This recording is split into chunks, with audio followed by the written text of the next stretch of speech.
తెలంగాణ 10 ఫలితాల్లో సత్తా చాటిన నిర్మల్ జిల్లా పరిషత్ స్కూల్స్ లో 100% పాస్ పర్సెంటేజ్. తెలంగాణ 10వ తరగతి ఫలితాల్లో 91.31% ఉత్తీర్ణత నమోదైంది. రాష్ట్రంలోని మొత్తం పాఠశాలల్లో 3927 స్కూల్స్ 100% ఉత్తీర్ణత నమోదైంది. అన్ని జిల్లా పరిషత్ స్కూల్స్ 100% ఉత్తీర్ణత నమోదైంది. గతేడాది 25 పాఠశాలల్లో 0 ఉత్తీర్ణత శాతం నమోదు కాగా ఈసారి మాత్రం 6 స్కూల్స్ లో మాత్రమే 0 ఉత్తీర్ణ శాతం వచ్చింది. ఫలితాల్లో 91.31% ఉత్తీర్ణత నమోదైంది. ప్రైవేట్ విద్యార్థుల్లో 49.73% ఉత్తీర్ణత వచ్చింది. ఇక రాష్ట్రంలోని అన్ని జిల్లాల్లో 99.05% అధిక ఉత్తీర్ణతతో నిర్మల్ జిల్లా ప్రథమ స్థానంలో నిలిచింది. అదేవిధంగా రాష్ట్రంలోని అతి తక్కువ ఉత్తీర్ణత శాతం వికారాబాద్ జిల్లాలో నమోదైంది. ఈ జిల్లాలో 65.10% మాత్రమే 10th విద్యార్థులు ఉత్తీర్ణత పొందారు.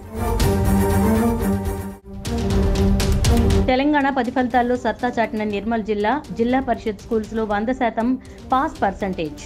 తెలంగాణ 10వ తరగతి ఫలితాల్లో 91.31% ఉత్తీర్ణత నమోదైంది. రాష్ట్రంలోని మొత్తం పాఠశాలల్లో 3927 స్కూల్స్ 100% ఉత్తీర్ణత నమోదైంది. అన్ని జిల్లా పరిషత్ స్కూల్స్ 100% ఉత్తీర్ణత నమోదైంది. గతేడాది 25 పాఠశాలల్లో 0 ఉత్తీర్ణత శాతం నమోదు కాగా ఈసారి మాత్రం 6 స్కూల్స్ లో మాత్రమే 0 ఉత్తీర్ణ శాతం వచ్చింది. ఫలితాల్లో 91.31% ఉత్తీర్ణత నమోదైంది. ప్రైవేట్ విద్యార్థుల్లో 49.73% ఉత్తీర్ణత వచ్చింది.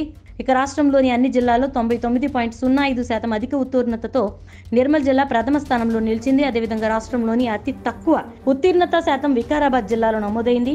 ఈ జిల్లాలో 65.10% మాత్రమే 10th విద్యార్థులు ఉత్తీర్ణత పొందారు.